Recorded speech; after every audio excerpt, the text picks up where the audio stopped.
va passer à la prochaine communication. La prochaine communication, c'est Monsieur Sofiane Benadila.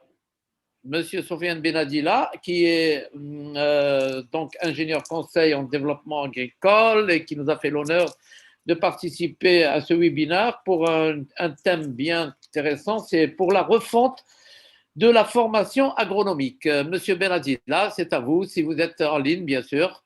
Bonjour. Est-ce que vous m'entendez?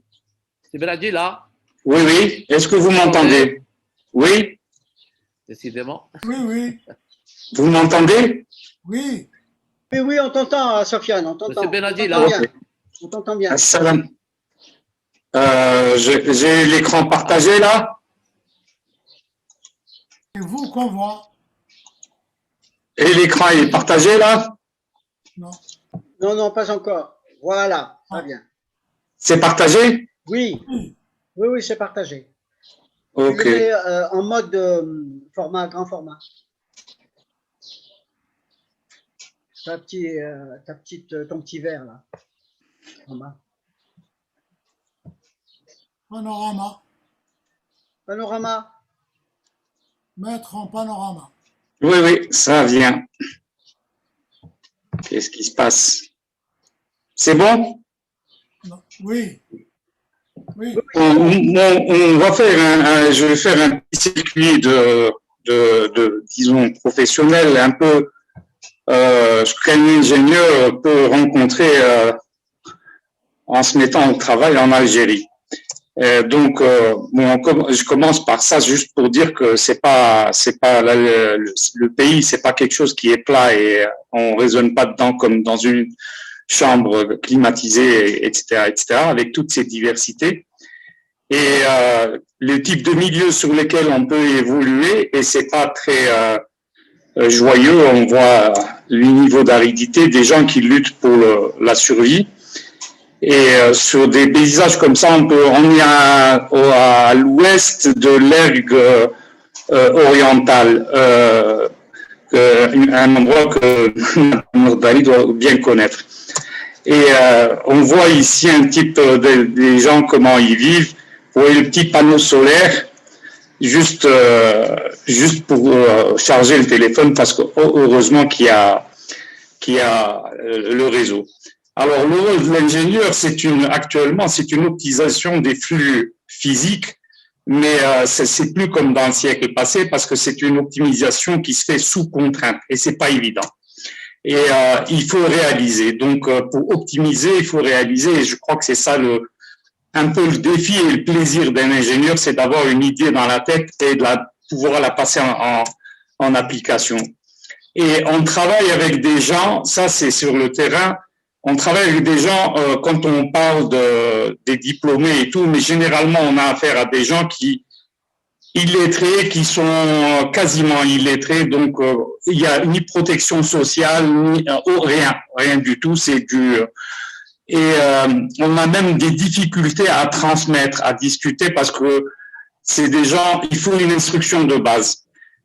C'est des gens qui maîtrisent difficilement le millimètre, le centimètre, etc., etc. Il faut absolument pour pouvoir communiquer, etc. Et donc c'est ces gens-là qui font pour réaliser la moindre chose, ça devient extrêmement difficile quand on ne sait pas utiliser les outils, etc. On s'est mis à travailler sur le mouton. Je m'étais mis à travailler sur le mouton dans un programme, dans une recherche en recherche-action pour le développement. C'était en 90, et à cette époque, les nomades disaient que c'était anormal qu'on n'arrêtait pas de traiter les animaux. C'était énorme. Alors, quand on voit ce petit animal, on a l'impression que c'est une fièvre afteuse. Mais en fait, c'est parce qu'en année de disette, il faut nourrir, on fait pâturer les bêtes sur de l'astragale qui est épineuse. Il y a même des steppes à astragale. Alors, les beaux sulfures qu'il y a sur les lèvres, c'est les pics qui finissent par provoquer ces infections. Et pour dire qu'il y a du savoir-faire local, Là, pour se débarrasser de ces pics-là, de ces infections, on brûle l'agneau sur les lèvres, disons sur la mâchoire des deux côtés, et on fait activer le système immunitaire. Et ça, c'est une technique traditionnelle. L'astragale, sachant que c'est une légumineuse hyper riche en protéines, mais bon, qui n'est pas facile à brouter. C'est plus approprié aux dromadaires. Et pire encore, on voit des animaux qui lèchent la pierre, c'est manque de sels minéraux. On se retrouve avec un tas de maladies et ça donne une idée du degré de désertification qui est en train de se faire. En travaillant sur l'élevage caprin, j'ai réalisé qu'il y avait beaucoup de choses.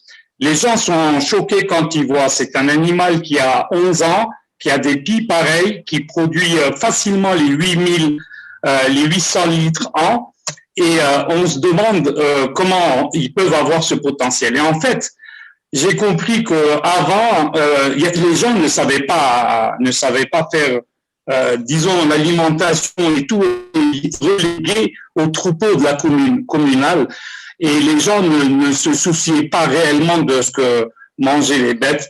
On lui donne un petit complément entrée et le matin il est parti et passe la journée dehors. On s'occupe ni de la reproduction ni de rien du tout. Il y a le bouc du commun, etc. Mais je suis arrivé avec des chèvres pareilles à des performances qui défient plein de lois de la zootechnie. Premièrement, elles peuvent être accouplées toute l'année, il n'y a pas de truc, donc elles peuvent donner du lait toute l'année. Elles sont hyper rustiques, etc., etc. Il faut juste respecter certaines bases zootechniques. C'est à peu près ça le type, avec les petites taches caractéristiques sur le nez, sur le museau et les oreilles. On peut obtenir des merveilleux animaux comme ça, ce bouc qui est en train de me chasser parce que je suis à côté de ces chèvres. Et en faisant aussi, j'ai fait de la production de plants en pépinière. Ça, c'était un appel, c'était une réaction à ce qu'on voyait qui se vendait comme plan et comme plan malsain, c'est-à-dire porteur de maladies, etc., etc. Et on réalise que c'est un manque réel sur le terrain. Et c'est un outil avec lequel on va beaucoup travailler, celui-là, et on a intérêt à être formé pour ça aussi. J'ai essayé de faire ça, c'est très facile parce que tout le monde paysan est très sensible à ça, c'est les semences locales. Et j'ai récolté des semences locales de blé dur et fait des essais pour la multiplication. Et ce qu'il fallait juste, c'était avoir des batteuses à post-fixe. On a été obligé de tout faire à la main. Et donc, j'ai même été emmener les échantillons à l'ITGC. Là, je suis avec Monsieur Sakhri. Et on n'a pas eu d'échange parce que l'ITGC n'avait pas de semences à l'époque. Alors, on arrive à faire un peu de vulgarisation aux côtés des associations et tout qui sont locales. Mais c'est pas toujours évident parce qu'il y a certaines oppositions et c'est pas évident. Et ça fait pas tache d'huile. Donc, nous sommes arrivés à une époque où je pense qu'il faut changer carrément de vision. Il faut passer d'une vision anthropocentrée et linéaire de consommer, jeter, produire, consommer et jeter, donc et polluer, à une économie, c'est ça le défi un peu qu'on a à faire, nous, ingénieurs.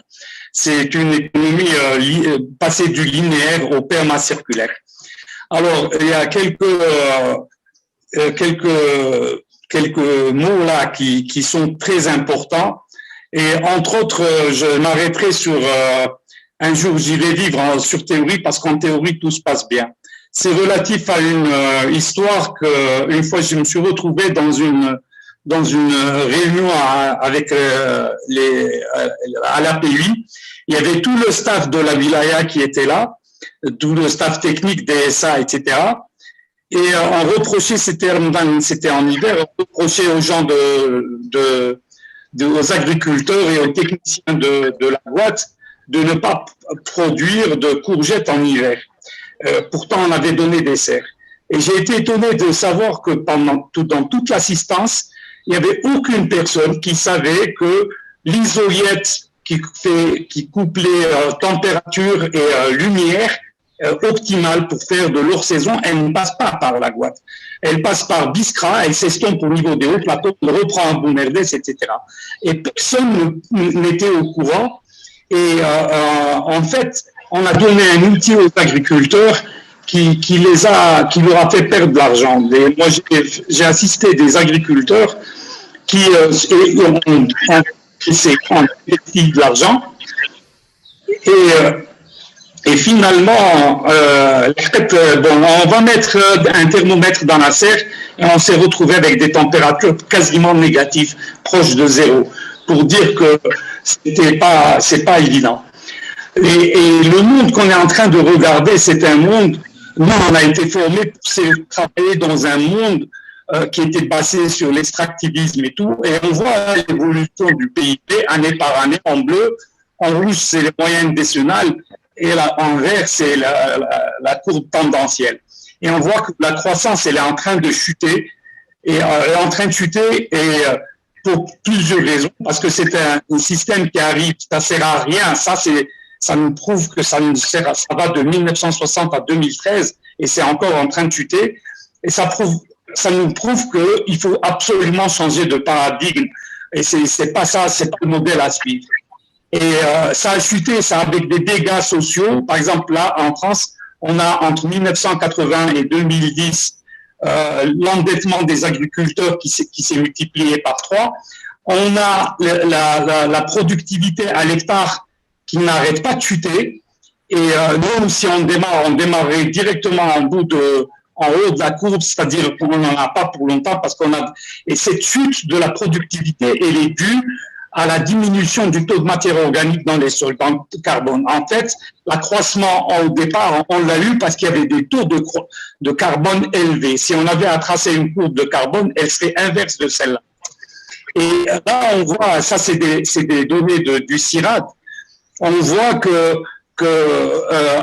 en deçà d'un certain taux de carbone, nous on est à moins de 2 généralement, c'est plus rentable économiquement de donner des engrais. S'il n'y a pas de carbone dans le sol, on passe par une phase disons d'équilibre qui est lié à la porosité qui va jusqu'à 4% de carbone et après la courbe elle reprend, la productivité elle reprend à partir de 4%. Et donc, ça ne sert à rien de travailler. Nous, on a des sols, quasiment tous nos sols sont pauvres en carbone, et c'est ça qu'il faut augmenter si on veut rentabiliser quoi que ce soit. Et le carbone, c'est en fait quoi? C'est ça. C'est sous cette forme. Cette forme-là, احنا كي تهضر مع الفلاحة يقول لك الغبار يدير الفلاحة les maraîchers. يقول لك الغبار يدير الأرض. Et moi, à l'époque, c'était en 94. J'ai pris ça comme ça. Ce n'est qu'en 96 qu'on a qu'on a découvert ce que c'était la glomaline. Et on voit un sol là, à gauche qui a du fumier, qui est vivant, etc. À droite, pardon, qui se tient même dans l'eau, il résiste à l'eau, etc. Et un sol où il n'y a pas de glomaline, il n'y a pas de structure, il est facilement agressé par l'érosion éolienne, etc.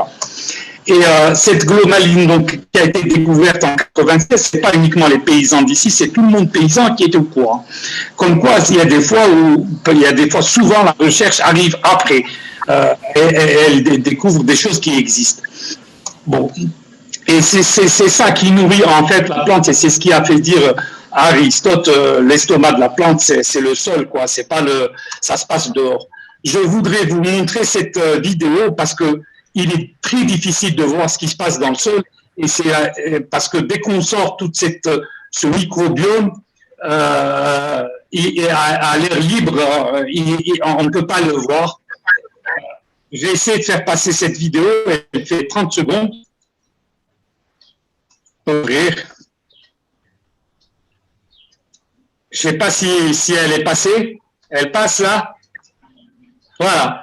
Alors là, on voit tout ce qu'il y a, toute la rhizosphère et toutes les bactéries et les champignons qui sont liés en partie par la glomaline. et qui sont en train de faire des interactions avec le système racinaire. Et c'est tout ça qu'on tue en mettant des herbicides, des pesticides, des engrais et tout. On en est arrivé actuellement à même tuer les bactéries qui sont censées fixer l'azote pour le soja. Et on s'est retrouvé dans certaines situations à donner de l'azote au soja. Donc, c'est vraiment voilà. Et donc, ça nous donne ça, en fait. On a la glomaline qui nous donne la structure du sol, qui diminue donc l'érosion physique et l'érosion biologique. Et parce que tout ce qu'on fait, c'est les sols qui soutiennent toutes les civilisations. Alors, la glomaline, elle augmente la porosité, donc elle diminue le ruissellement et elle augmente l'infiltration. Elle augmente donc la rétention et la réserve facilement utilisable par les racines, ce qui fait diminuer l'irrigation et donc c'est une atténuation du stress hydrique et une résistance aux effets du changement climatique. Et par ailleurs, elle augmente les capacités d'échange cationique, donc la richesse chimique du sol, sa fertilité et la productivité, ce qui donne une prospérité après. Et donc, tout ce qu'on a appris quelque part, on se rend compte qu'un arbre, c'est un plan, c'est pas un plan unique, c'est un plan qui communique avec tous les plans, avec tout le sol, et c'est ça qu'on gère. Quand on le sait, là, cet été, on a un maïs qui est en croissance et c'est le fumier qui nous donne un maïs pareil. Et on s'est rendu compte, c'est des calculs qui ont été faits par Vers de Terre Production, que des vers de terre arrivent à nous produire, quand le stock est bon, 600 unités d'azote. C'est une quantité, ça revient à peu près à 13 quintaux d'urée à l'hectare, une quantité incroyable. On n'a même pas besoin de produire de l'azote, etc. Tout le circuit asmidal et tout. Et dans notre région, il n'y a pas que l'omblique, il y a toutes les arthropodes, les micro-arthropodes et tout qui bossent avec nous. On a ces fourmis qui augmentent la porosité, qui font rentrer la matière organique dans le sol, et ça, c'est bon de travailler avec. On sait ça actuellement, on sait on est rentré dans une ère de dépendance structurelle, mais ce qu'on sait en plus quand on regarde la courbe marron, c'est notre empreinte écologique qui est en train d'augmenter, c'est-à-dire qu'on est de plus en plus en train de travailler sous contrainte. Et ça nous donne ça nous donne que rapporter la densité de la population à la surface bioproductive, elle nous situe l'Algérie à peu près 5 fois au-dessus du seuil auquel elle devrait vivre. Ça veut dire qu'il y a beaucoup de boulot à faire. Et ça nous donne ça en pratique. C'est une dégradation qui a eu lieu en 15 ans. Je m'attendais pas, je ne savais pas. C'est une image. J'ai pris cette photo parce que ça m'avait choqué. Mais c'est l'œuvre du tracteur. Et là, on a pratiquement 1 mètre de sol qui est parti, sachant que les 30 premiers centimètres, les 30 centimètres de fertilité, il faut à peu près 10 000 ans pour les reconstituer. Donc, ça, c'est ce qu'on voit aussi comme dégradation du côté de Biskra, les traces des cerfs et les gens qui fuient les sols contaminés et ils s'échappent. Parallèlement, on voit ça se développe, il y a des oliviers et tout, mais ce qu'il y a, c'est à peu près la même chose pour les cerfs. Les oliviers, ils ont besoin d'une température, d'une certaine quantité de froid, en deçà du zéro de végétation qui est à 10 degrés. Et ce zéro de végétation et cette quantité de froid détermine la production. Et ce qui fait que ça, on n'en tient pas du tout compte. On donne des oliviers aux gens, ils plantent des oliviers, on ne sait pas du tout par rapport à la région, est-ce que le nombre d'heures de froid va être accordé, va être atteint, va pas être atteint, combien de fois par an. On travaille pas sur des courbes fréquentielles de climat, etc. Et on fait la même chose, ça on le sait, le sud avec les pivots qui fuient les zones salées. Donc, on laisse des déserts derrière nous. Pour rejoindre un peu M. Benso, comme tout à l'heure, il faut absolument penser à développer la ridoculture, la culture pluviale. Ça, c'est des trucs en demi-lune, pour le ruissellement. On est arrivé j'ai dû travailler sur ces histoires d'érosion. C'est des trucs pour lesquels on n'est pas tellement formé, mais il faut les former. Ça revient à dire qu'il faut former des ingénieurs horizontaux pour la polyculture et l'élevage, etc. Pour l'arboriculture et tout. Ça, c'est des bombes de niveau, des diguettes qu'on était obligés de faire aussi pour résister un peu à l'érosion. Ça, c'est des cordons pierreux. Et ce qu'il nous faut sur le terrain, c'est ce qu'on peut appeler ça comme on veut, des agro-techno-écopoles, former des formateurs, des gens qui soient réellement au courant de la problématique des régions, déterminer des zones de production, former des animateurs et à faire de l'accompagnement des agriculteurs tout le temps.